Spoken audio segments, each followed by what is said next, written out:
I bet on myself. Yeah, I bet on myself. Yeah, I bet on myself. Yeah, I bet on myself. I don't need you, I do it myself. Yeah, I bet on myself. Yeah, I bet on myself. Yeah, I bet on myself. Okay, dream so big that they think I'm crazy. Let out the beast, no, they can't tame me. Don't play with me, better mind your business. I cannot stop now, I ain't finished. I'ma keep on going till I got that. Okay, the way that I'ma do it, they can't top that. No way. Critics trying to hate, but I don't talk back, I know that. I know the kid with the bull, tell him all that. I'm the one that I'm a gambler. And welcome back, everyone, to week 16 of the NFL season. We're finally here. We're getting into the fantasy playoffs. My name's Dan with Gotham Gambling. I'm here with the one, the only Betting Cheese, and we're going to be breaking down the NFL slate today because DJ had to get sick. How we doing today, man? Good. A lot of good games. I mean, I just love football, so I don't have any problem with any good, bad. I'm watching. Yeah, and as how are you looking fantasy wise for the playoffs this year? Got a championship today, and then one of my leagues has 12 people, so got second round of playoffs. Hopefully get into the championship from there. Yeah, I'm kind of worried about mine because I had the first week bye in two of mine, and both my lineups put up over 200 points last week. That's when so your team I'm scores really 90. worried I'm going to hit that dip. And my big worry was starting either Jared Goff or Lamar. So as Jared Goff goes off for more than 25, I might be a little more stressed. But yeah, especially because I just realized I don't have a running back in right now because all my running backs are out this week with Kamara and David Montgomery. So I'm starting Charbonnet unless – yeah, I had Kamara, Montgomery, and Josh Jacobs. That's rough. And yeah. So you got one good one. Yeah, so I gotta start Charbonnet this week. So I gotta look at the waiver wire here last second. But this is for fantasy's sake on the For Frequency's Sake Podcast Network, presented by Durham Remodeling, Ryan Allison Tattoo, and Jared Zook Country Financial. And for fantasy's sake is also presented by Clint's Draft House Pizza and Grill. But enough being said, let's get right into it. Let's play a game of Naughty or Nice. It's basically just pass or smash, kind of you taking it, leaving it.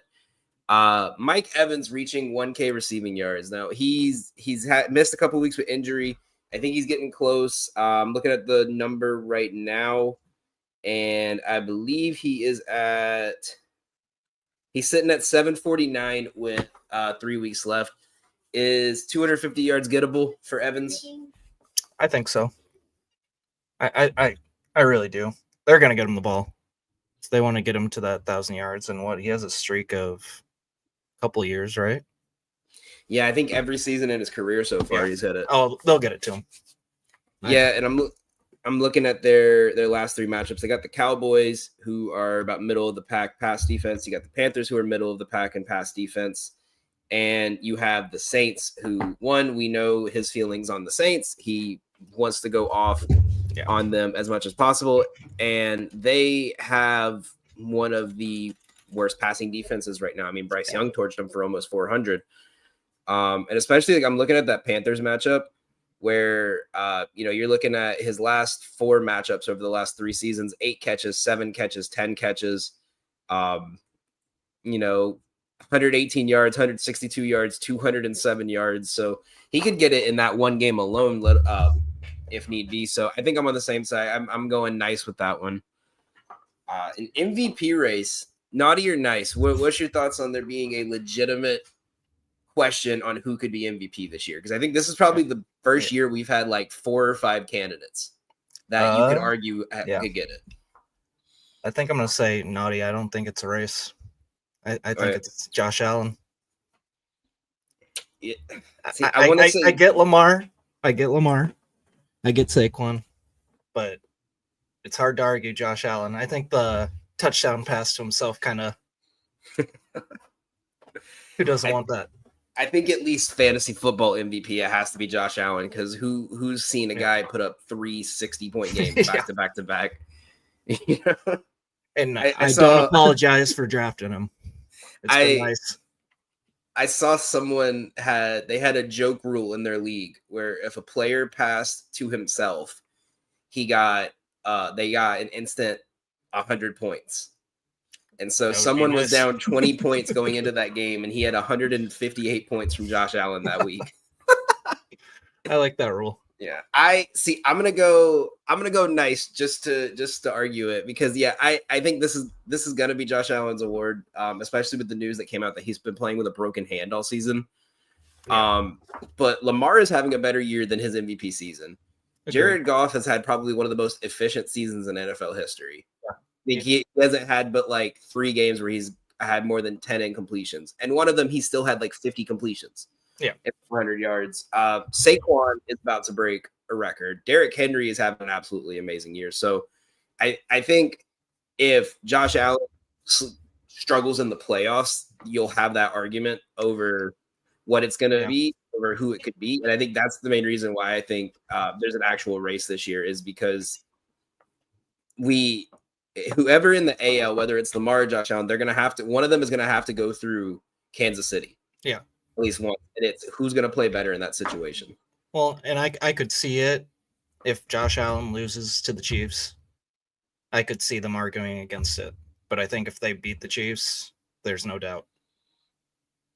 Yeah, I think in the NFC side of it, I mean, if Saquon continues what he's doing into the playoffs, then I think you really got to give him consideration for that.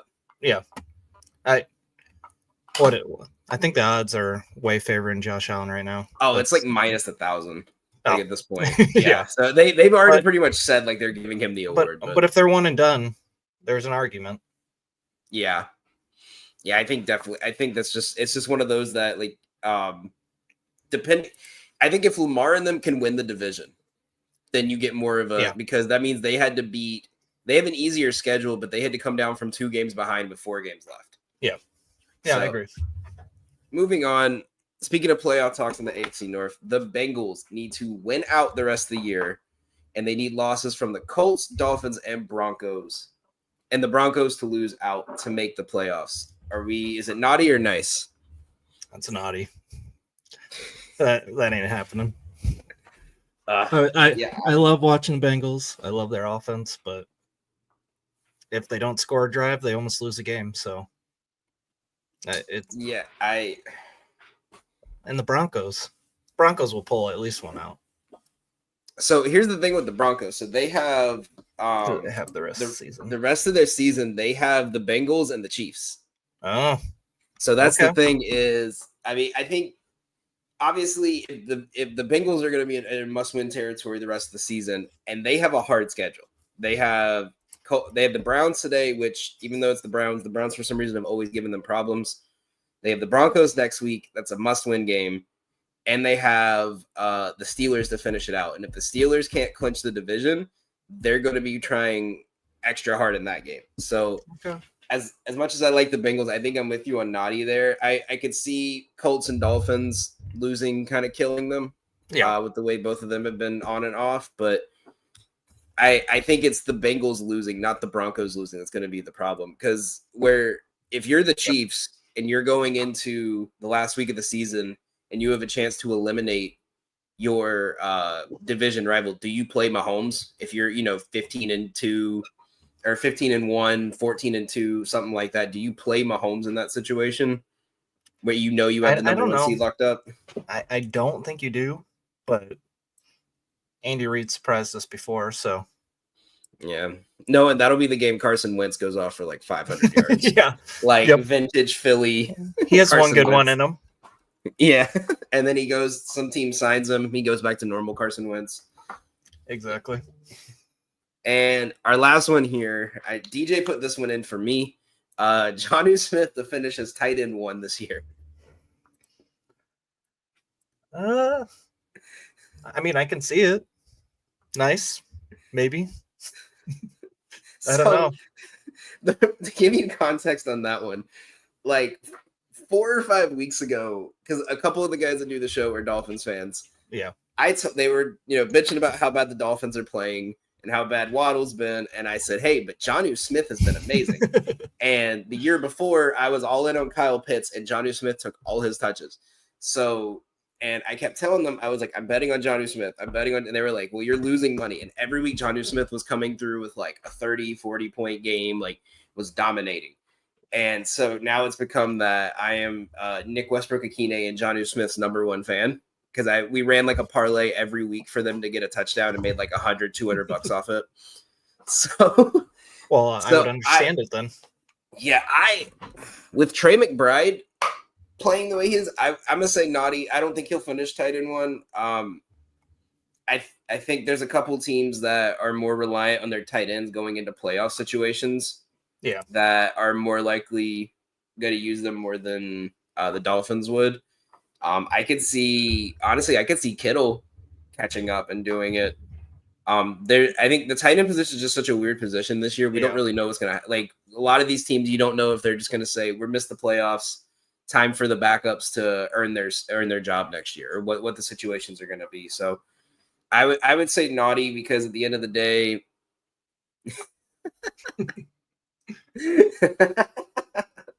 I do. I love Nick. Yeah, Jonnu is. I think it's, if you said top 3, I would say nice, but no, a tight end 1. I'm gonna go lean naughty on that one. Yeah, I mean, you never know. Yeah, I think. But hard to argue that he's gonna be on top compared to Kittle or Andrews. Yeah. So according to NFL Fantasy, the top 3 right now is Kittle, McBride, and Brock Bowers, with Laporta just behind Jonnu Smith. So Brock Bowers is the #1 target in that offense, so I wouldn't put Jonnu over him. I wouldn't put Kittle over. Maybe put Kittle, because they might start lowering down his usage, with most likely not making the playoffs this year. Yeah, and they're going to keep feeding Trey McBride till he scores a touchdown. So yeah, this could be the week, but I think Jonnu could finish top 3 if Kittle loses some touches, but no, definitely not a top tight end 1. We're going to be heading to a quick break. On the backside of this, we're going to play some Ultimate Roster.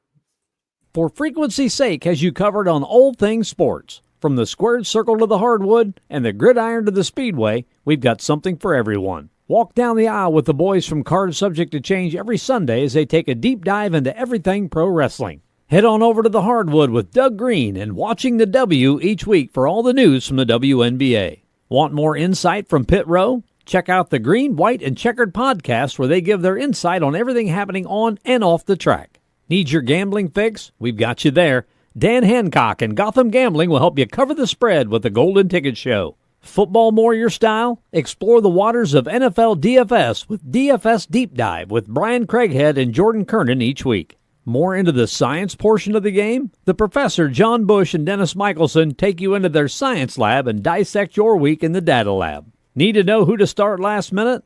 The network's flagship show, For Fantasy's Sake, is here in a pinch. The fellas come to you live every football Sunday from 10 to 11:30 Central with the week's best DFS, gambling, and lineup advice. And wrap up your Sundays with Joe Winkle and Nick Brinks as they come to you live with educated ignorance, looking at all the day's action. Not enough football on Sunday? Not a problem. Kick your feet up at lunch on Monday and slip into the football lounge with Mark and Dan while they look at the week that was in news, notes, and more. For frequency's sake, you know what we mean. Alrighty, we're back. So, have you ever played this game before? I've seen it. Yeah. So, okay. So the first challenge today is player stats that only count from the 2022 season. We have to make the best lineup possible. Okay. So right off the bat, for wide receiver, I was thinking Justin Jefferson. I mean, I'm going to say Justin Jefferson every time. Yeah. That's Mahomes' big year, isn't it? I think it was, yeah. Or is that Burrow? I think it's Mahomes. Yeah. Because I think Burrow was the year before that, because that's when they made the Super Bowl. Yeah. Yep. Running back. I feel like that was the year. Is that, That was the Jamal year Williams? Maybe Is I know that that was the Lions? year everyone was going after Jonathan Taylor with the first pick, and he sucked. And Yeah. I know McCaffrey had a good year because that was when he got Yeah. traded. Yeah, it's hard to argue against a McCaffrey a couple Yeah, years ago. Yeah, I say that's safe. tight end.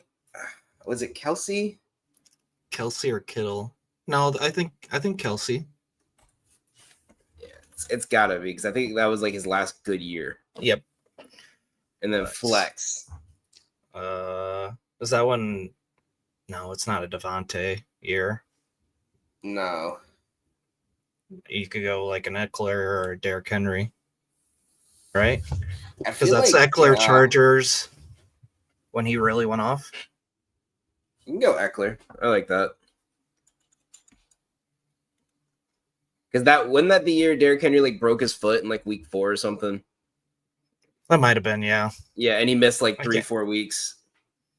All right, let's see. A lot of red there. A+. Okay. Here we go. So Glad it was 2022 season. we actually had the best lineup. We just put the running backs in the wrong spot. Okay. Sweet. So there we go. So not So Eckler had a better year than McCaffrey. by like 10 points, yeah. Let's see.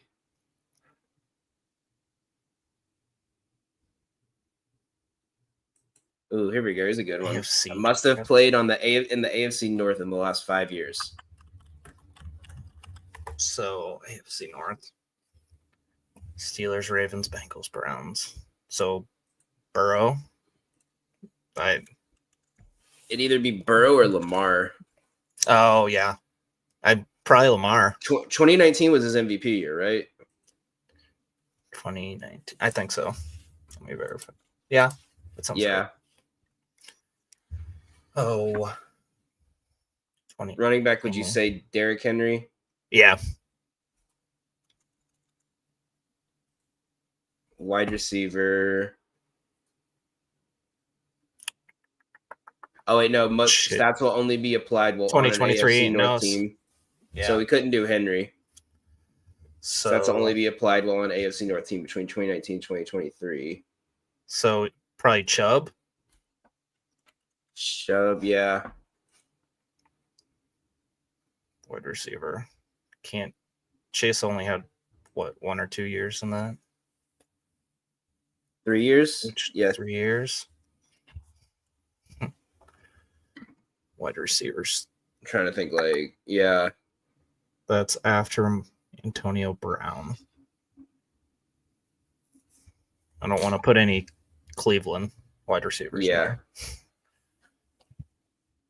Ravens wide receiver. Well, I mean, couldn't you do Amari Cooper because he was good with Baker? Yeah. Yeah, And no, he I had think that 4-game stretch where he was putting up like 40 a game. where he just had like 5 70-yard touchdowns. Yeah. Yeah, I like that. Tight end. My brain's saying Freiermuth or Andrews. I think Got to be Andrews, right? 'Cause Yeah. he was Yeah. wide receiver 1 pretty much for 3 years. Yeah. And flex. Najee? No, how long has he been there? Najee 2021. I can't spell Freiermuth. Yeah. 3 years. Thinking like Njoku maybe? Or He's would been you do going- what about Mixon? Joe Mixon. Oh, yeah. Yeah, Joe Mixon. All right, let's see. Okay, Amari was Okay. the one we missed. Deontay Johnson. Johnson. Yeah, that makes sense. But we got all the other ones right, so not too bad. Let's see. Let's do one more. Any of them kind of stick out to you? I'm an NFC North guy, so See if there's an Yeah. NFC North one. Darnold's dudes. We could do Darnold's dudes. Yeah, I'm down. Let's do it. Can't pick Okay. Sam Darnold. Must be a teammate of Sam Darnold. So All career So stats will count even while on other teams. So Brock Purdy or Jefferson, right? For yep. you have Purdy. What him Purdy. and I feel like we talked about this on the last show. I think Was him it- and Cam Newton were on the same team one year. Because that was the year they brought Cam back for the last like 2 weeks, wasn't it? Yeah. Yeah. I think that's right. Running back, so McCaffrey? yeah, because he was San Francisco for a year. Well, and he was traded the year Carolina with Carolina too, I think. Yep. Tight end, thinking like Kittle, Olsen. Do you think Kittle has a more productive than Olsen? More productive. Let's see. Well, Olsen played 13 years. Yeah. And he was outside of Steve Smith. When Steve Smith left, he was like number one If it's- receiver. Yeah, of its whole career. Yeah, and flex. Was he on the He was team on the with Jets. Devontae Adams? Was that no? Adams wasn't No. on the Jets until after he was He gone. was on. It was Jets, Carolina, San Francisco, Minnesota.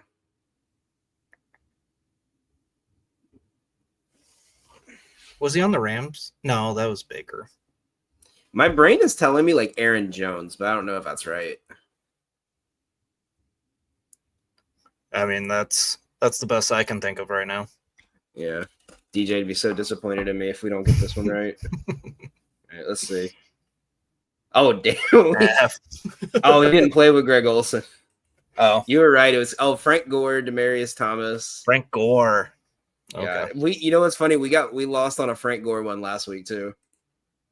All right, one more. We got about 5 minutes till the next break. So Color purple. Let's do there it. we go. Ravens, Vikings.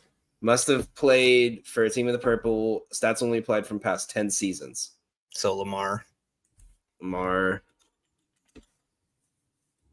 Jefferson. Yeah. What was Peterson's seasons? 2020. So Says last, 2014 to last 7 years. but he had that huge season. What 2018, 20? They all blend together Yeah. for the Vikings. Or I mean, you're gonna have Henry too, running back. Yeah, but it's only from the last 10 seasons, so he's only been one season.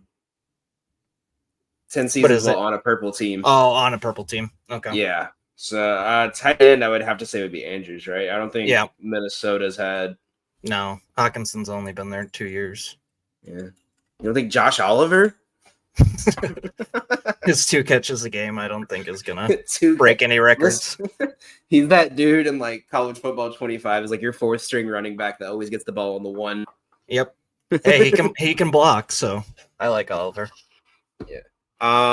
Flex. Last 10 seasons on a purple team. My brain is kind of telling me Dalvin Cook. Yeah. Might Yeah, be. I mean, right after Peterson, he was going Yeah. off, so Let's see. See how bad we did on this one. yeah. A minus. Okay. Adrian Peterson was our D minus. What would they have put? Thielen. Oh, duh. Yeah, I forgot about no. him. My Vikings fandom is being questioned. Yeah, I was gonna say we have a diehard Vikings fan in the group, and he'll be disappointed in me. All right, last one. We got to do this one out or here. NFC edition. Okay. It's gonna be wide receivers. Got to be Jefferson still, right? Yep. I think so. What was it, last 10 years?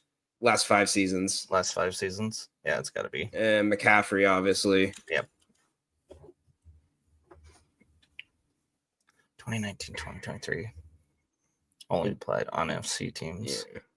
But Titan So- would have to be Kittle, right? I would think so. I can't think of any ones that are better than that. Yeah.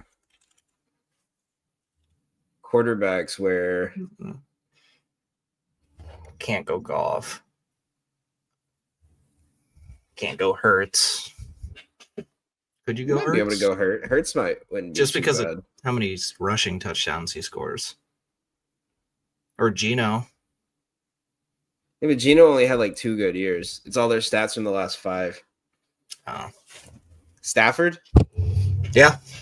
Yeah. Because he's been in NFC the whole time. And then the flex. Kamara.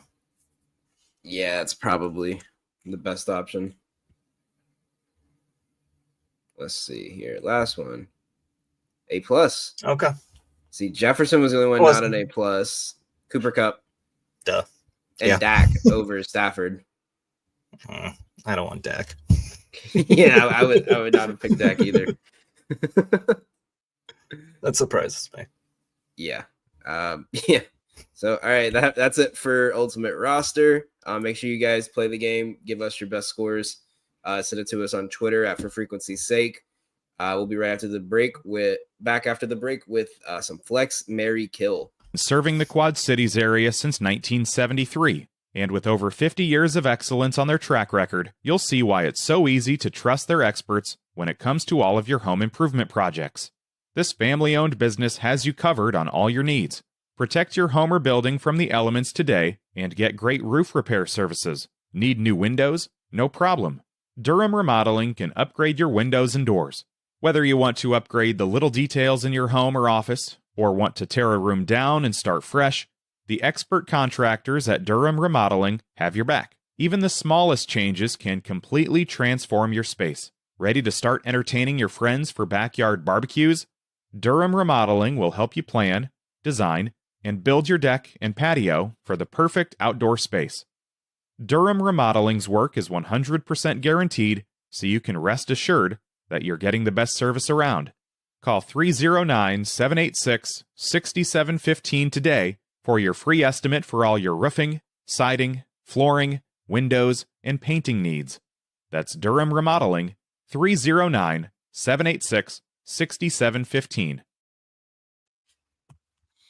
Alrighty, welcome back. Here we go. Probably one of our favorite games. It's basically start, bench, cut. Yep. So we have as for this week specifically, Keon Coleman, Jamison Williams, Rome Odunze, flex, marry, kill. Ooh. I think I'm gonna marry Coleman. I think I'm gonna kill Odunze. I think I'm gonna flex Williams. I don't know. Those are all tough ones. Yeah, it's almost like gadget guys. Yeah. This week, but I'm gonna go a little different. I think I'm gonna flex JMO. I'll put him in my flex. I'll marry Odunze and I'll kill Coleman. I just think he just keeps getting hurt, and I don't think he's at 100%. And this is just not a game you want to risk a player that's not 100%, especially as a two touchdown, as a 2 touchdown favorite. Yeah. And Odunze is there's going to probably be a lot of passes for the Bears offense because they're going to be down. Yeah, and I think the only problem with that I've noticed with Caleb Williams, I haven't really paid much attention to the NFC North outside of Detroit, but from what I've noticed is once Allen finds one receiver he likes to start the game, that's all he throws to the whole game. Joe, you can yell at me if I'm wrong because I know you're probably watching. But like I noticed that beginning of the year, Odunze was getting like majority of the targets. Then he found DJ Moore for a week, and it was like all DJ Moore. That even when he wasn't open, it was just getting it to him. And the last couple of weeks has been Allen. So I think it's worth keeping him around just because you don't know if he might get like a good game. But Jamison Williams, they're finding ways to move him in the offense. That's whether true. It's like drag routes, whether it's long balls, whether it's even run plays. So. And especially without Montgomery, I think might get a little more tricky this week with how they move the ball. So I'll give him the start. Yeah, they're not afraid to show anything either. So yeah, no, I think that's fair. Yeah, going on to the next one, we got Kendre Miller, Tyrone Tracy, Zach Charbonnet. What a gross group we got to pick from. Yeah. Well, I gotta go marry Miller. I think flex Tracy, and sadly Charbonnet kill. And I know Is Walker back this week? I think so. I didn't see him on the injury report this morning, so. But Yeah, who knows? It's funny I made that comment about Coleman, and I just realized he's on my bench. I do. Yeah, I think Charbonnet is going to be second string this week. I haven't seen anything. Yeah. Otherwise, see here. This is where I'm stuck because Kendre Miller obviously was going to get like 90% of the touches, but when you're in a situation like this feels like a Taysom Hill game, especially against his former team. Is he back? I think he's back. I think he was listed as questionable last I saw, but it wasn't from a reliable source. It was just from a Saints fan. Okay. But yeah, Tyrone Tracy going against the Falcons defense. They're gonna be. I'm gonna give him the flex because they're just gonna be giving him the ball. I don't think they trust Drew Lock. I think the Falcons are gonna have a lot more motivation to try to keep this one close defensively because of a rookie quarterback in his first career start. I'll kill off Charbonnet and I'll put Miller in my flex just because like it's such a weird situation. You have a rookie quarterback where you wouldn't even trust him last week, and then he came in and proved you wrong. And now you have a rookie quarterback that has no offensive line in front of him, and with your only like safety net being out in Kamara. Yeah. So I'll give Kit. I think Miller's gonna have a decent game. I think he'll at least get the ball inside the 10. Yeah, if they get there. Yeah, I feel like we gotta talk about that. I wonder what the thought process was when like you have a rookie quarterback who showed he could do it, had one bad game because your entire offensive line consisted of third stringers against the Broncos, one of the best pass rush defenses in the league, and then you say, nah, we're just not gonna start him against a team that fits his play style perfectly, and then he goes off in the second half. I think it's unknown or just maybe they don't want him to get hurt. I don't really have an explanation. They could just be for that. tanking. Yeah. At this point, I don't know. The NFC South is just horrific. Yeah. And moving on to the next one, we have Jacoby Myers, DJ Moore, and Jordan Addison. What you got? Well, I'm not going to kill Addison. Just pure Vikings fan. But I'm gonna probably marry Moore, flex Addison, kill Myers. I don't rely on the Raiders offense at all. I'd rather. I think Moore is going to probably, as long as he gets the first pass thrown to him, Williams will try to force the ball to him. But I don't know if he's gone complaining about not getting the ball. That's when he normally gets the ball. So I'm actually I'm going to kill off Moore. I'll flex Myers and I'll marry Addison. Main reason is with Aiden O'Connell back. When Aiden O'Connell is in the game, his top target is Jacoby Myers. Okay. I was looking at something earlier today. He in every game that Aiden O'Connell and Jacoby Myers have both played in this year, Myers has gotten at least 60 yards or more and had I believe it was like 6 to 7 targets and at least 2 red zone targets. So I'll live and die with that, especially because the Buccaneers defense in the pass game is horrendous. That's fair. Jordan Addison, it's again just like what Justin Jefferson was saying. If it's not going to Jefferson, it's going to Addison. Yeah. And it's who are you going to guard? But I think the way he's played the last couple of weeks, I think teams are starting to put more attention on him, and this could be a Justin Jefferson type game. Yeah. Against Seattle. It's just who are you going to guard? Yeah, and it's the same thing I said with Odunze. Like, you don't know who he's going to pass to. You have four really good options in that offense in the pass game with Odunze, Allen Moore, and Kmet. So it's like when you see those like basketball teams where all 5 guys are capable of putting up 40 points a night, and it's just you'd rather stay away instead of pick your poison. Yeah, I don't disagree. Yeah. And the last one, we got Michael Pittman, Romeo Doubs, and Jalen McMillan. Gross. Yeah. I'm going to probably kill Pittman Mary Dobbs, which I don't love. Flex McMillan. I'd rather not deal with any of them. Yeah, that's a weird one. I think I saw that Pierce was out this week, so I think I'm gonna flex. That might change it. Yeah, I might flex Pittman just because of that. Because they're gonna have to get him the ball somehow if they want to keep it. But the thing is Tennessee actually has one of the best pass defenses. Yeah. Which at first I thought it was because they're getting blown out every week, so no one's passing against them. But then when they've actually kept the games close, like we've seen, like quarterbacks struggle with their defensive line. So yeah. I think Richardson's not really a quarterback that can handle the pressure really well. If they can contain him on the run, then they're gonna have a bad game passing. But if they can't contain him on the run, then they're just gonna keep running it. I'll buy into the Jalen McMillan this week, mainly because I'm starting Christian Watson and I don't want to fade him. Because I bought into his hype after week 1 when he had like 3 catches for 100 yards and then he did nothing for 4 weeks. But I think now they've kind of solidified him as wide receiver 2, especially where Shepard's still questionable, I believe. And this is a good game for, like we said, Mike Evans is trying to hit his 1,000 yards. He's 250 away.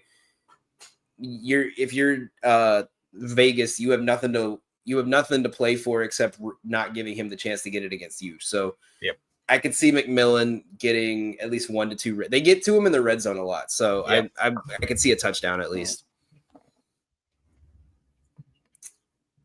But yeah, so that's it for Flex Mary Kill. Guys, if you have any fantasy questions for your lineups this week, any playoff questions, make sure you guys shoot them down in the comments. We're going to answer all of them whenever they come in. We're going to take one more quick ad break, and then we're going to get into our favorite segment. We're going to get into the betting. When you're working to achieve your financial goals, it helps to have some trusted guidance along the way. Jared Zook with Country Financial is here to help you identify your goals and provide more support to work through any changes life may bring.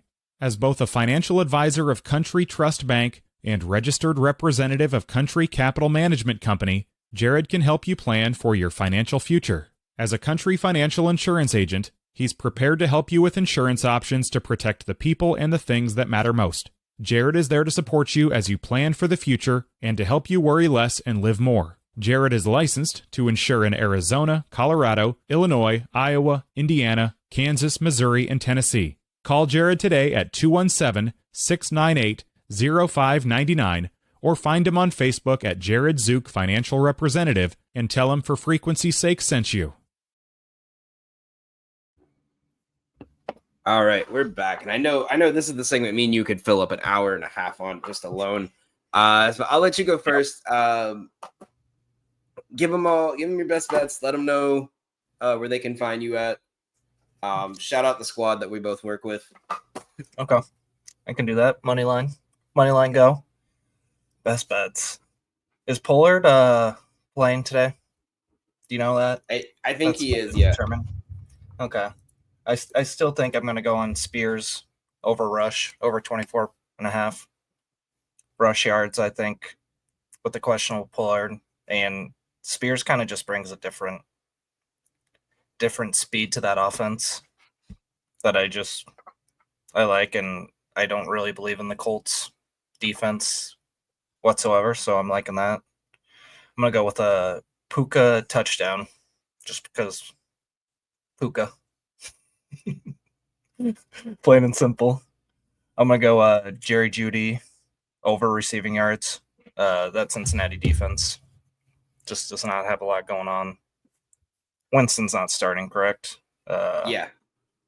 DTR. Yeah. I'm still going to go with Jeudy. He's one of the actual threats on that team that I think that they'll try to get the ball. And, of course, I'm going to be a homer. Vikings spread. That's my biggest play of the day. I think they go to Seattle, even though it's one of their few 3 o'clock games this year. 3 o'clock Central. But I'm big on the Vikings, which scares me.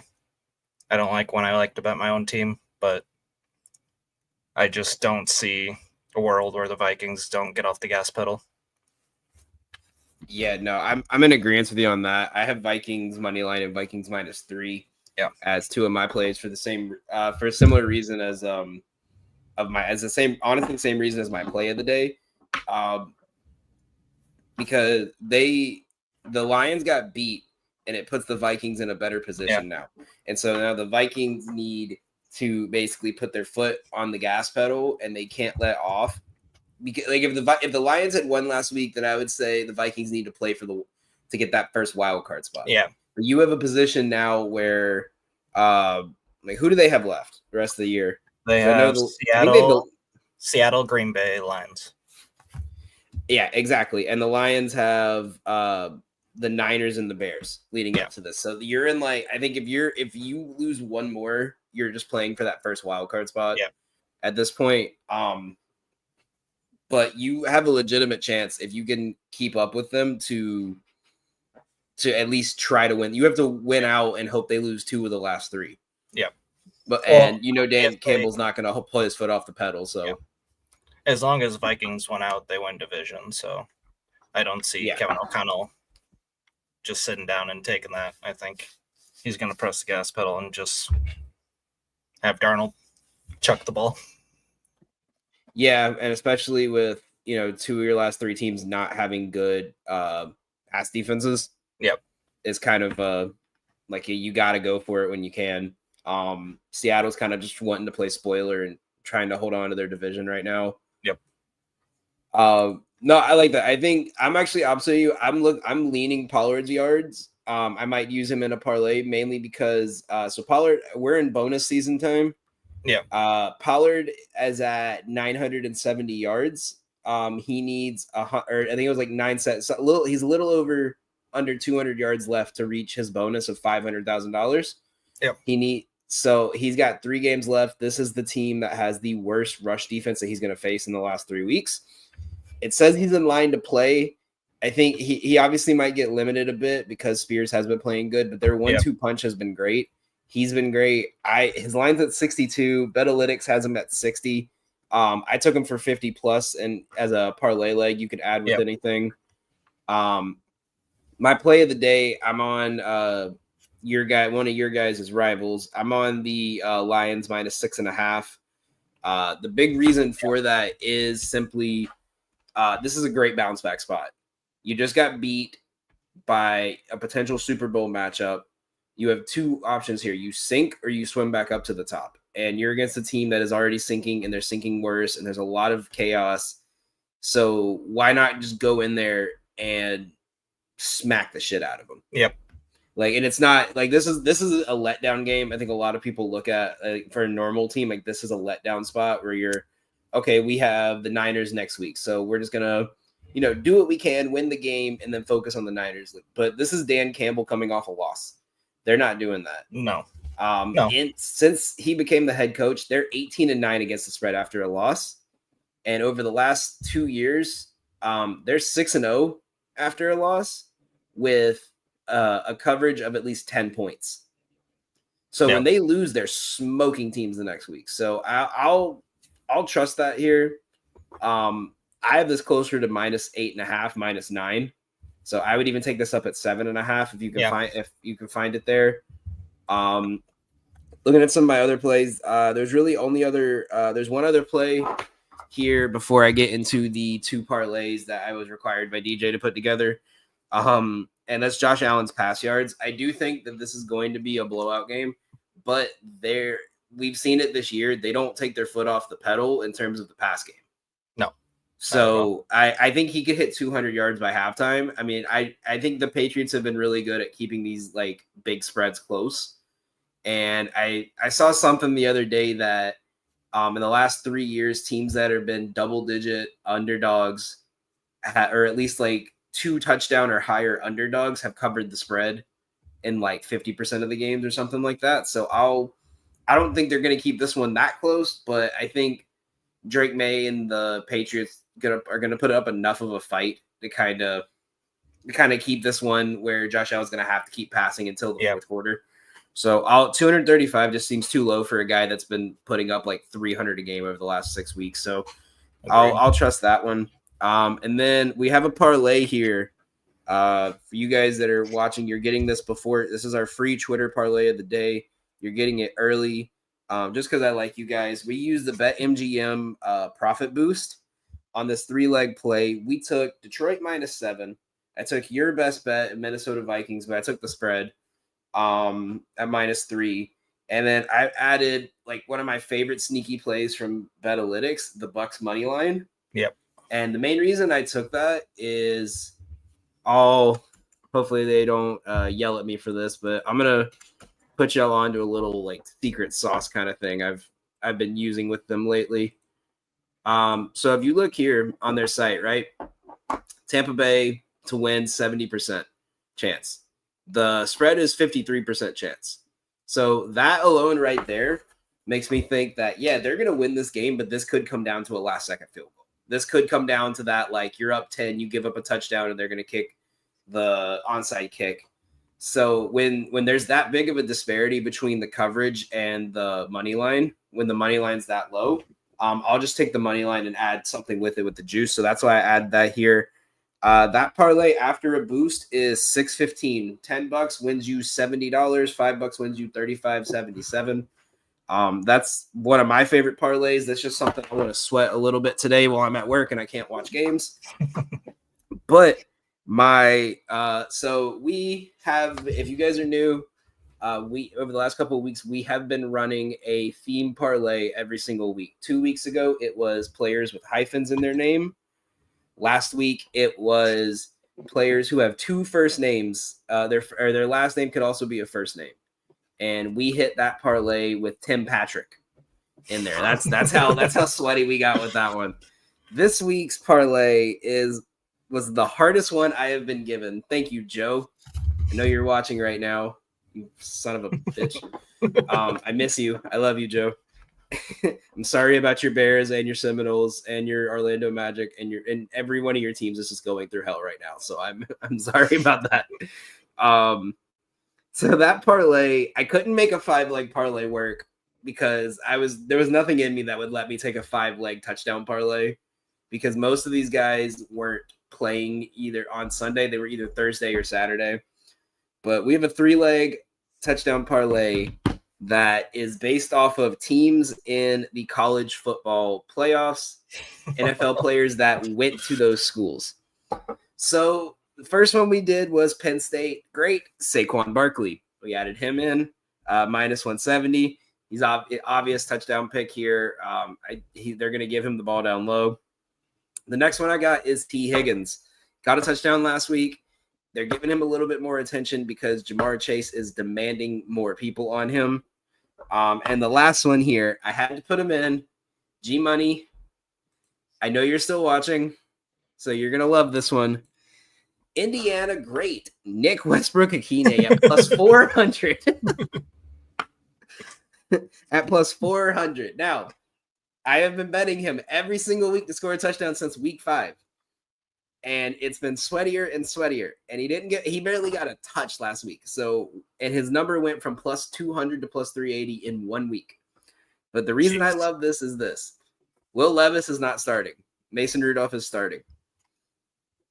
Nick Westbrook-Akine, when Mason Rudolph's starting, it gets 63% of targets that are not to a running back.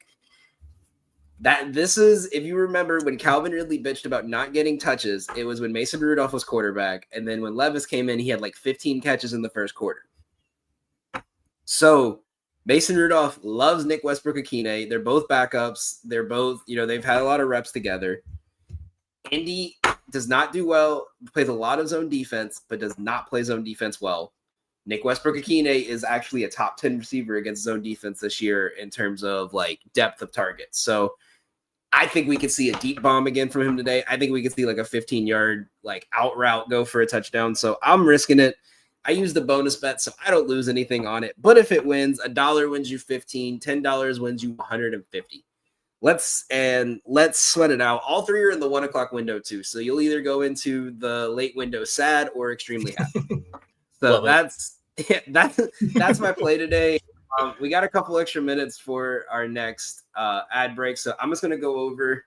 We're gonna do a rapid fire. I'm gonna pick a line from a random game this week. We're gonna go game by game. You gotta tell me if you're cashing it or not, or a player prop off the top of your head you like.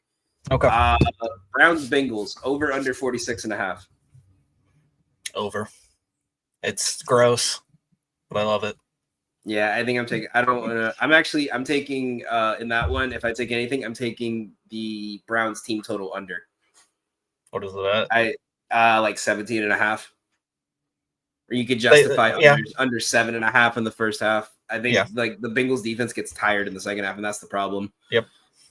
Rams Jets, the spread. Who do you got? I mean, I'm not betting on the Jets, so Rams. Yeah, I think I'm passing on this one, but I think if I take anything, I'm skipping the spread and I'm just taking Rams money line. Yeah. The Jets have been really weird. And so have the Rams. Yeah. Eagles Commanders on the spread. I've seen a lot of back and forth on this one. What is that? Is that 7? 4.5. 4.5. I mean, it's hard to bet against the Eagles there. It's at Commanders, but hard to bet against. The thing. They've historically just played terrible in Washington, and I think that's why it's dropped so low. I'd have to lean Eagles.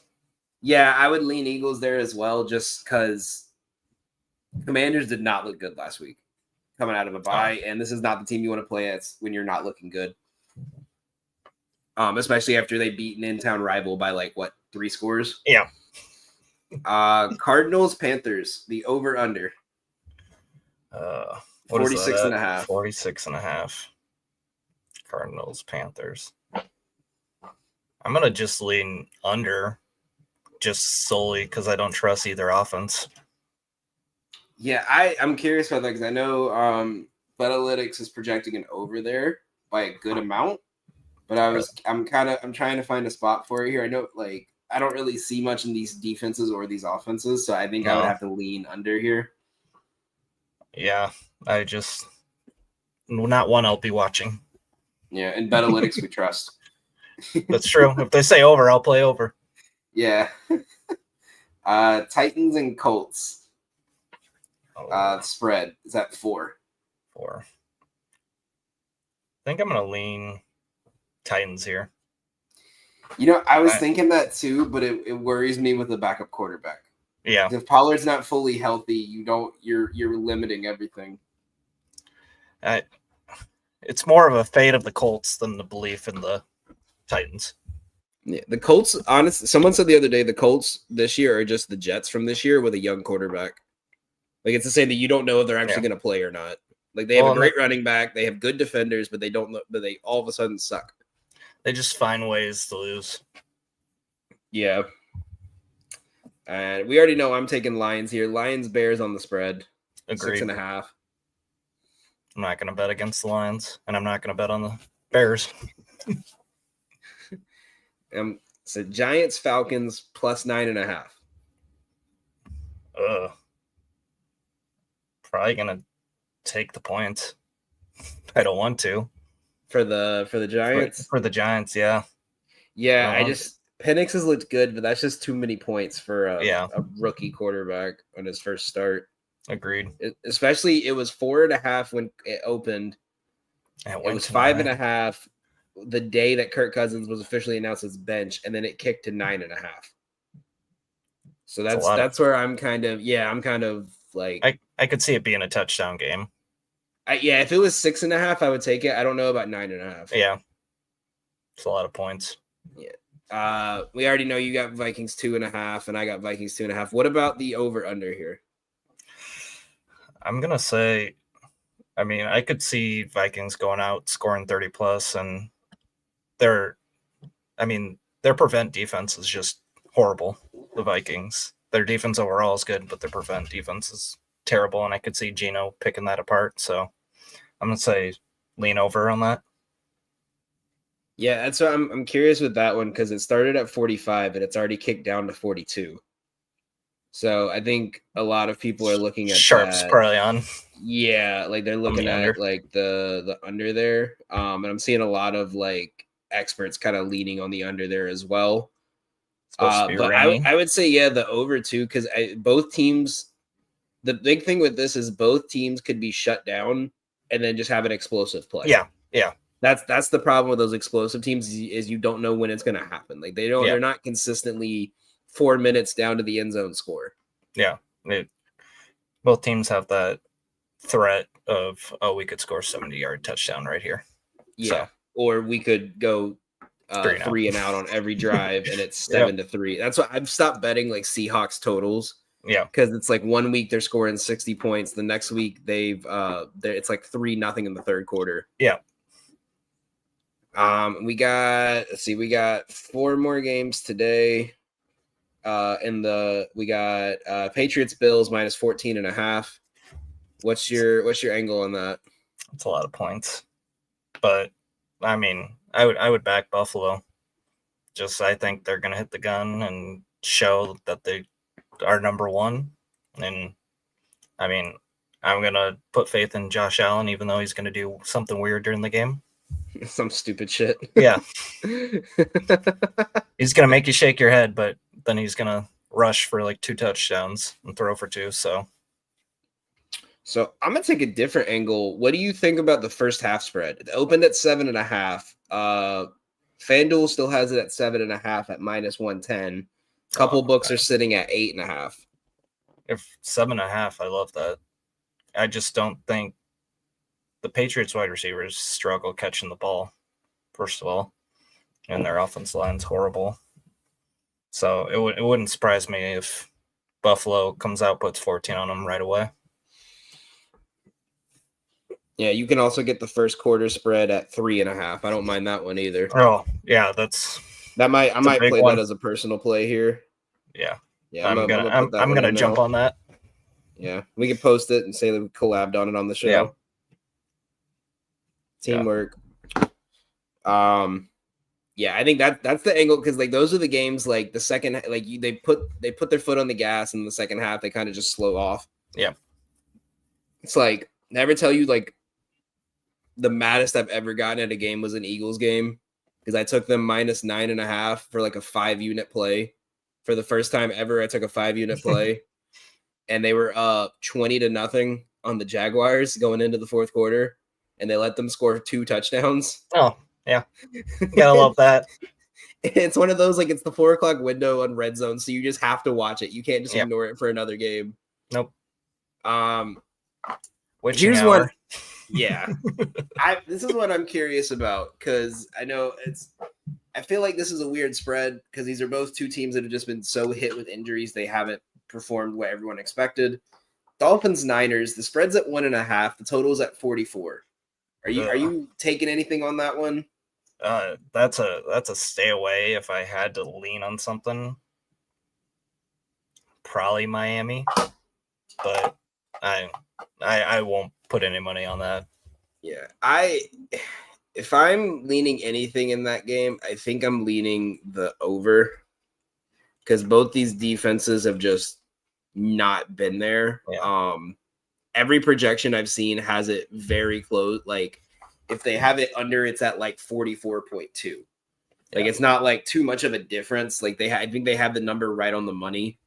If I'm leaning anything, I'm thinking over because both these teams their defense has not been there. Like it's just once the first slip up happens, it happens the rest of the game. Yeah. Well, the 49ers are playing like 4th string running back. Yeah. Right. What is it? But I mean, the thing is, you still have Kittle against a team that's not been good against tight ends. You have a couple, like you still have some offensive weapons to use because even if it's the 4th string running back, the Niners have every running back on their roster has played.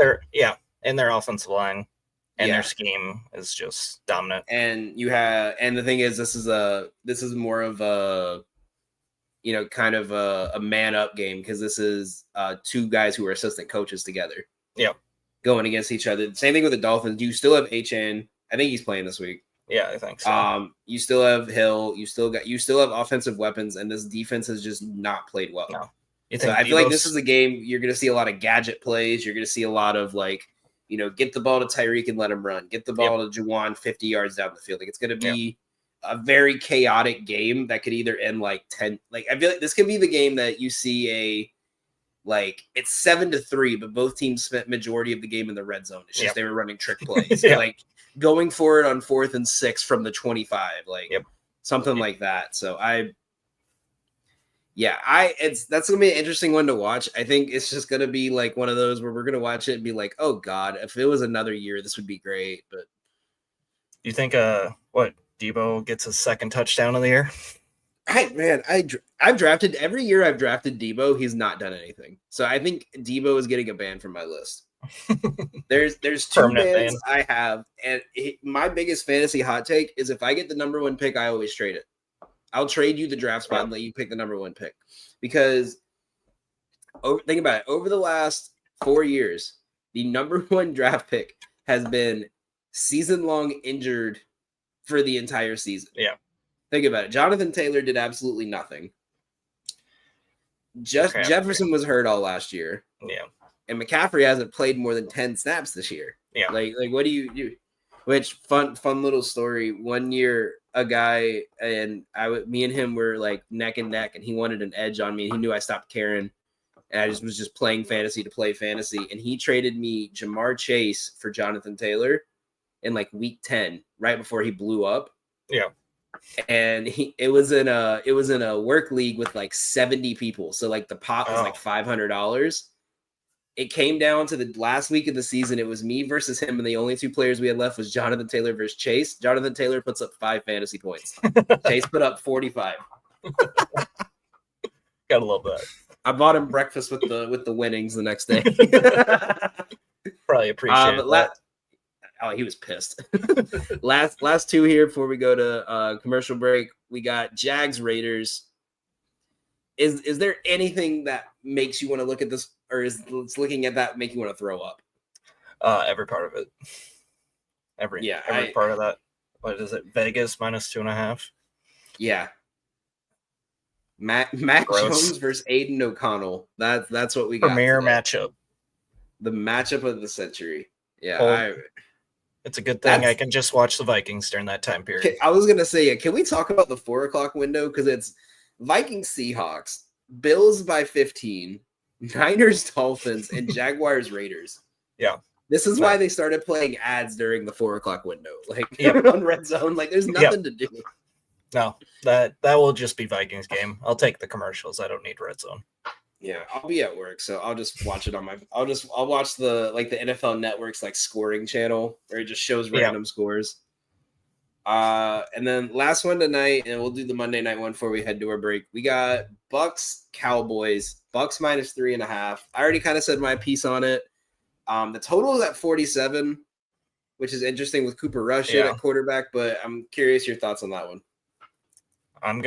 I'll lean Tampa Bay, but it's a night game, so their sun won't be a problem in Dallas. So I'll lean Bucks just because I think they got a little bit of life in them, but not a ton. And I just think they still got to win out to win their division. Yeah. So I think they're gonna try to push it as long as they can stop the elite Cooper Rush.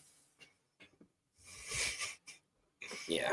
God, who would have thought the best quarterback of the last 10 years for the Cowboys was Cooper Rush? Right? Like that man just comes into work, waits till Dak gets injured, and is like, okay, I guess I have to show that I'm a good quarterback now. They just need to feed the ball to Dowdle. Keep Zeke out of there. Well, the problem is this is going to have to be a pass scheme. The Buccaneers can't stop the pass, and when you have what's his name, Vita Vea down the middle, like Dowdle had 150 yards last week, but that was against the Panthers. Like you have a big motherfucker down low today. Yeah. So I think I took the money line instead just because like the win probability and the odds differ so much than what you would normally expect for a -3.5. I think if it was if I have the money line closer to like a 170, so with where the spread's at and how the odds are on the spreads, so 195 is probably just the best option there. Like if it's 195 to 200, then the spread needs to be at least like 4.5, 5, which I think they're getting there, but a couple books are kind of straggling. Yep. So I'll just stay with the money line there. Final one. Oh boy, talk about a horrendous game. Saints Packers. This spread 2 weeks ago was at -5. It is now -14.5. I think it's supposed to be snowy too. Yeah, they're talking about doing Spencer Rattler's player meetings in the cafeteria freezer to prepare him for the weather. So I think that speaks for itself. Yeah, I mean, it's what it is. It reminds me kind of like the Dolphins game a couple weeks ago on Thanksgiving, where it was snowy, and it's just like one team is used to this weather and one team doesn't know how to handle this weather. Yep. Because you're going from a dome in the south to the frozen tundra and one of the coldest places to play in the NFL. God, yeah, I would say you'd have to take the Packers -4. I'm curious. I want to see what see if I can find a line for the team total for the Saints, because that might be the thing there. I'm not, of course, Action Network never wants to work on their actual website. You have to do the app. But instead of Action Network, come check us out on Moneyline Go. We post VIP plays every single day, free plays every single day, and there's hundreds of other cappers that you get access to for free on MoneylineGo.com, including Black Harry Potter and G Money Caveman, two of the best in the business here, posting winning plays, winning parlays every single day. So make sure you guys go check them out. Okay, enough of my blabbering and self-promotion that I technically was not allowed to do because they told me not to anymore. But I'm the boss today, so I can do what I want. Saints team totals at 13.5. What do you think on that? That's so low. It's so low. I was just looking at weather. It's not snowing at game time, but it's like 29 degrees. Windy? Like 5 mile per hour. 7 mile per hour. I don't know. It's not a lot of points. I don't, with no Kamara. Yeah. Your best option in the pass game is MVS and Juwan Johnson versus this Green Bay team that their defense has looked a little bit better over the last couple of weeks. Like I'm looking at, Seattle, they held them to 13. Yeah. They held Miami to 7 at home this year. Looking at it now, who'd they play week 1? It was Philly, right? Yeah. It sounds right. Yeah. At home this year, the only team that has beaten them at home is Detroit and Minnesota. And the only team that has scored more than 20 points, they've only had 3 teams score more than 20 points on them, and that was at home, and that was Houston, Detroit, Minnesota. They held Miami to 17. They held San Francisco to 10. They held Arizona to 13. Indy to 10. Even in the preseason, they held Baltimore to 7. So I think 13.5 is like a good lean, like a half a unit play. That's like one of those gross ones that you're gonna sweat out the whole time, but ends up cashing.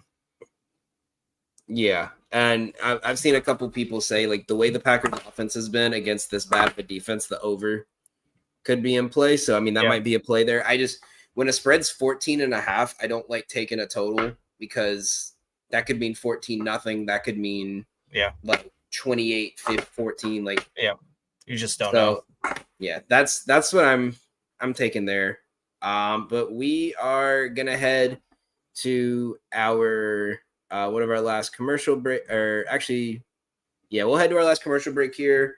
We're gonna go over one last little segment and do some rapid fire answering any questions you guys send in. So make sure you guys check in with that right after the break.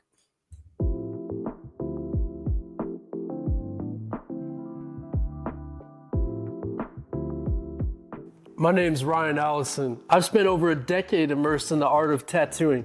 Sharply honing my skills has materialized into a diverse and prestigious body of work. Each tattoo reflects my relentless pursuit of excellence, and every client I work with is a living embodiment of that unwavering commitment. I will gladly and wholeheartedly embrace your distinct vision.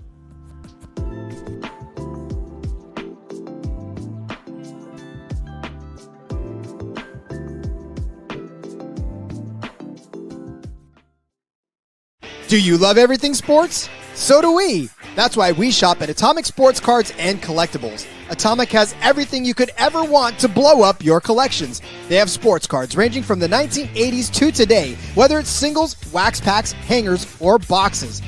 They've got vintage hats, clothes, and collectibles from your favorite teams to widen your collection. Check out Atomic Sports Cards and Collectibles today at 102 4th Street West, Milan, Illinois. You from the West, the podcast covering Illinois high school football. Weekly analysis and reaction from around the western side of the state of Illinois. This is the game we had circled when the year started. Follow along on YouTube and Twitter, and subscribe wherever you listen to podcasts. It's big-time football out there tonight, and I know we can play big-time football. You from the West, we got you covered. Alrighty, welcome back. We're in our final segments here, guys. Make sure you guys send in your questions. We got big playoff implications this week. So first thing we're going to go over here is we have a couple homecoming games this week. So first one being Greg Dortch returning to North Carolina, Wake Forest alum. Someone who's a Wake Forest fan. Greg Dortch was actually one of the only few bright spots we've had in the last 10 years after we were betrayed by Sam Hartman for leaving us. Plus 600 to score a touchdown. You got him for over 9.5 receiving yards. And what's his reception line at? 2 receptions at plus money. Are you taking the over or the under on Dortch here today? Homecoming? I always look for spots like that. What'd you say his touchdown was at? Plus 600. That might be worth a sprinkle. I say go for it. He's probably going to have family there. He's probably going to have tickets. I mean, Kyler's going to know. Yeah, and they're showing his line projection right now at I see one site that has it at 20 yards today. I see him getting a touchdown projected supposed to be a little bit closer to plus 580. So about right value on that one. I just think this could be a James Conner game. We saw Rico Dowdle go off. Like, why not give the ball to Conner? Why not give it to Emmanuel Wilson? Let the run game get going here today. Next one we got is in an AFC North division game. We have Jerome Ford returning back to Cincy as a Brown. His alumni, he was a Cincinnati alum. Touchdown sitting at plus 300, over 51.5 rushing yards, and over under 12.5 attempts. Are you looking for anything on that one? I'm going to guess that they're going to try to run the ball a little bit, open up the passing. I mean, I'm assuming it's going to be a pass-heavy game, but I even like Jerome Ford for a touchdown. I don't even know what it's at, but I'm assuming that Cincy defense, I don't necessarily trust. I'm assuming they're going to try to run the ball and kind of slow down the game instead of just chucking the ball. Yeah, I got to check his line because there's no way FanDuel has it that far off. Every other book has it projected around 150, but it says FanDuel has it at plus 300. So yeah, no, they just haven't updated. Best line available is DK at plus 160. The consensus odds is about plus 135. Betalytics has it at plus 106. Okay. So I don't mind that. I think I saw someone say that his rushing attempt line, they're targeting the under there.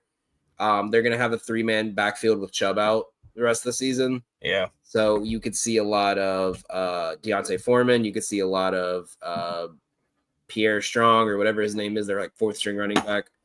So I don't mind. I think obviously Ford's the guy you give it to down near the end zone. So I wouldn't mind it. I think this could be a game where you see Judy get like an 80-yard catch and then Ford brings it in from the 1. Yeah. That's what I was thinking. I wouldn't go with his yards or anything because you just don't know who's going to be the heavy hand that game. Yeah. Going down and then going south towards Atlanta, a game between two teams whose seasons are going south. We have Darius Slayton back in his hometown playing. Him to score a touchdown is plus. These are definitely not updated. There's a book that has it at plus 2,200.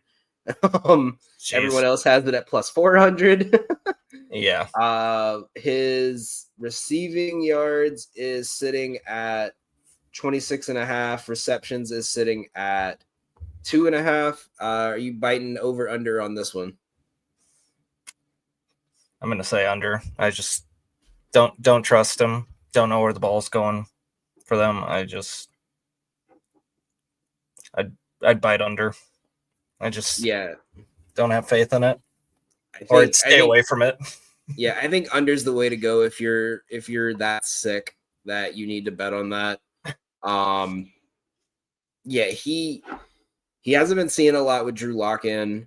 This is definitely not the game to kind of open the playbook in the air, especially when Tyrone Tracy has been your only consistent this year. Yeah. So I'm kind of with you on that one. And going to the last one here, of course, this one was put in because just for me. Nick Westbrook-Akine going back to Indianapolis as an Indiana alum. Him to get a touchdown is sitting plus 400 on DraftKings. You can get his receiving line at 29.5, his receptions line at 2.5, and his longest reception at 14.5 on Prize Picks. Where are you leaning for this one before I go into a 20-minute rant? Yeah. Well, I'll just go against you and say I'm not going to bet his touchdown. Bastard. But I mean, I don't see a reason he doesn't get a 30-yard reception. I mean, I could see him doing it on one or two. But so just to go against you, I'm going to say, I'll go under. My thought process with him is that a lot of them, it's not getting projected a touchdown, but he's projected to go at least 10 yards over his line. My big thing with this is this. He runs go routes at like a 60% space. And this team does not guard go routes at all. And even so when you look at it, this season with Mason Rudolph as quarterback, he didn't get a single target the first time. In the other 3 games, he had 17 targets, 3 touchdowns. He had a 34-yard catch. He got, other than the his 5 reception game, he was sitting at 2, but he was averaging about 21 yards. So it's kind of hit or miss. I think like I said, I honestly wasn't going to put him in my slip until I was forced to do this Indiana parlay. But no, I think he legitimately has a good chance at, like, fantasy wise. I think he's going to give you like maybe 7 or 8 points. Like, he's a good bottom of your lineup. You have one more flex spot, and you have in last minute everyone got hurt, got to put him in kind of player. I don't mind it. Betalytics has him literally right on the line, 29.5, 29.8, 2.5 catches.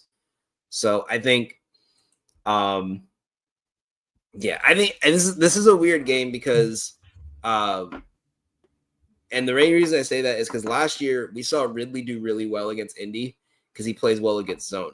Yeah. But at this point, it's who is the quarterback throwing to. It's not they're not really chalking up a game plan. It's just who are they throwing the ball to. So I'll go over just for my love of him, so G Money can make fun of me later.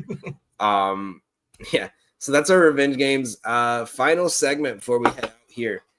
Rapid fire. Who's your QB1 this week? Josh Allen. I'm gonna go Darnold this week, I think. I love that. I'm gonna say Darnold just because Josh Allen's got a blowout potential. Yep. RB1. Saquon? Probably Saquon. Or do you think they're gonna just feed Gibbs? You know what? I'll give it to Gibbs just because the rush plus receiving aspect. Yeah. And the problem with Saquon is he gets touchdown vultured a lot by Jalen Hurts. Yeah, he'll get tackled on the one. Yeah. Mm-hmm. Yeah. Why? Did you see the shirt Jordan Mailata wore into the stadium today? And it was like Jalen Hurts with like no expression on his face for like happy, sad, proud, and then it was him smiling, and it said 1 yard touchdown run. Wide receiver 1. Chase, I'm gonna say, or Chase or Puka. I'm between the two. I'll go Chase. I'm gonna go Marquez Valdez. No, I'm kidding. Bold. I'll give it to Mike Evans this week. Why not? That's true. He's gonna be. Why not? Chase. Why not tight end 1? Probably Kittle. I'm gonna go Bowers. Yeah, I mean, I think if it's not being fed to Myers, it's going to Bowers. And then what game that is not your team are you going to be most watching today? What game? Probably. Let me look through this. I do have a lot of interest in just watching the Detroit offense. They're fun to watch, even though as a Vikings fan, I hate that they're so explosive, but I'm interested to see what they're going to do without Montgomery and if it's going to slow them down at all. Because I don't know. Yeah, I'm going to say the game I am most likely watching is probably going to be Eagles-Commanders. I feel like that one has potential to be very high scoring. And then the final one, what game could we not pay you to watch? That's on the slate today. Ooh. Jacksonville, Vegas. I'm not gonna even tune into that. I don't want to see anything. I agree with you on that one, but I'm gonna say Niners Dolphins just gonna make me sad. Cause like if you told someone last year Niners Dolphins was playing in week 16, they would have thought this was gonna be like Sunday Night Football, the game of the year. Like we're gonna see McCaffrey, Tyreek, Ayuk, Samuel's gonna be MVP level. Nope, Jawan Jennings is your wide receiver 1 right now. That's all I can say. We got a couple questions coming in here at the end. Braden Powell says Neighbors or Brian Thomas in a PPR today. Oh, I don't know. Brian Thomas. Yeah, what are the Eagles defense like? They don't give a lot of rushing touchdowns up, do they? No, I'm thinking Brian Thomas Jr. You're thinking of Brian Robinson? Brian Robinson messing up. I'm thinking Jacksonville. Well, it might be a good spot for him. Yeah, I would say him. I'm going to lean Brian Thomas. Because Neighbors is just going to get I think they're going to like double cover him all game. Yeah. They're going to make sure he can't get the ball. We got I had to make sure I'm not playing my boss this week before I answer this question. Kenneth Walker, Christian Watson, or Pat Taylor in the flex? I'd probably lean Kenneth Walker. I mean, I feel like he always gets his, even if he's facing a Vikings defense. You should give the worst player. Yeah, I'm gonna go. Are you playing him? No, he's not. I'm not. Okay, then I'm playing the other boss, but not him. Okay. If I give him bad advice, he's not gonna let me on next week though. So, I'm gonna go Christian Watson here mainly because of the fact of the Saints' deep pass defense is terrible. Kenneth Walker is a good option, but the way that Brian Flores is blitzes, we saw it last week. The primary we saw it last week. Their primary focus was stopping the run, forcing teams to struggle, and they just could not get a pass off. So I think we could see the same thing here. Obviously, Geno's a little bit more composed and a better quarterback than I don't even remember who they played last week. I just remember like not taking the guy. Vikings last week. Yeah. Oh my gosh. Why can't I think? The Bears, right? Yeah, that was my that's why I thought because I thought DeAndre Swift was gonna have a good game. So yeah, I wouldn't trust anything in the run game because Walker probably is not 100%. Yeah, if they're bringing him back. That does I feel like they would have injury. Yeah, and you DJ, you could take Patrick Taylor just to piss off Joe. I think that would be funny. Like if like you win the fantasy get matchup, just off of playing against Joe's defense, because I believe you're playing Joe, if I remember right. No, you're not. Damn, that would have been really funny if you were playing against Joe this week. Damn. Fun fact, I am playing against the same boss in both leagues. This is fun. Oh. Could be a really good weekend. Listen, I'm so scared. I only got 15 fantasy points from Thursday and Saturday. Uh-oh. Going to the next one, Njoku or Hawkinson PPR. I'll leave this one to you. I'm biased. I'm biased, but Hawkinson, usually late in the game, I'd go Hawkinson, but you're going to probably sit first 2 quarters and have a catch for like 5 yards, and then third quarter he'll start going off, and he's due for a touchdown. I'll go Hawkinson there. I'll split and I'll give him a reason for Njoku. For Njoku, you have a bad pass defense that struggles against tight ends. This could be a game for a big potential, like just get the ball out as quick as you can. Yeah. With the way that DTR kind of plays, I think I would lean Hawkinson just because there's a more steady quarterback behind him. I think it's my main reason. Njoku probably has a better chance at scoring at least a touchdown. Let me look at how he did with him last year, because that's what I really want to see is how did Njoku play with him last year when he started. Yeah, it's hard just because Hawkinson's been hurt so much of the year. You can't really see his production. Okay, so that's interesting. Njoku is with DTR as quarterback is averaging 65 yards per game. He scored in the last 10 games that he's played with DTR, he has had 6 touchdowns. Okay. He has had, you ready for this one?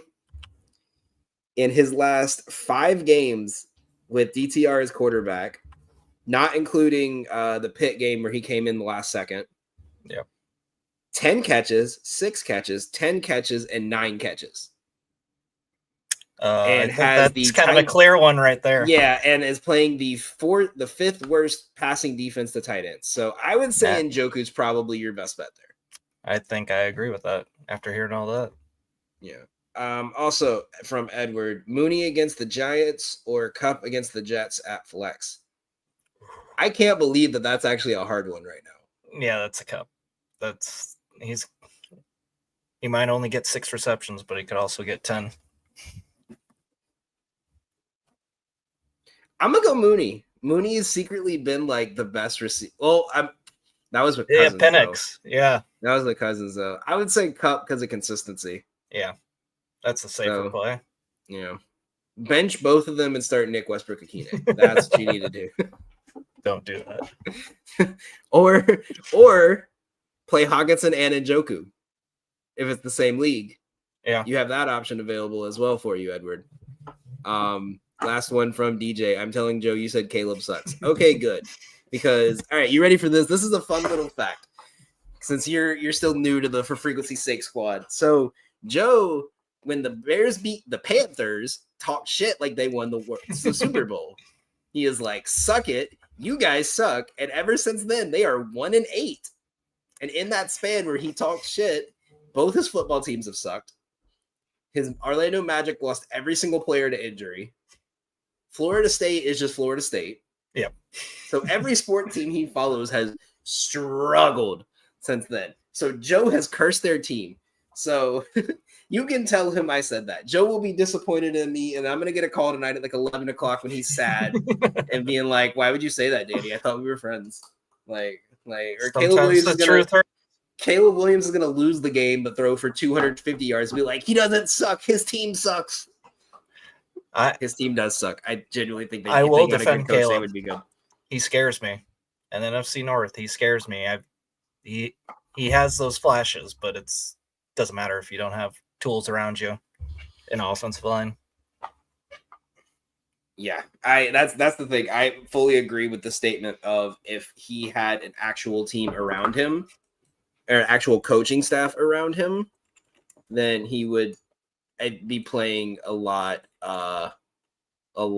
better. But that'll be it for us here on for Fantasy's Sake. Sponsored by Clint's Draft House Pizza and Grill. Once again, we want to thank you guys for tuning in with us. I think this was our highest viewed video live stream right now. So thank you guys all for watching.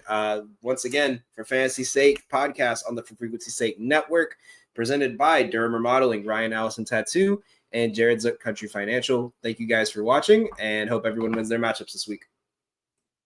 Have a good one.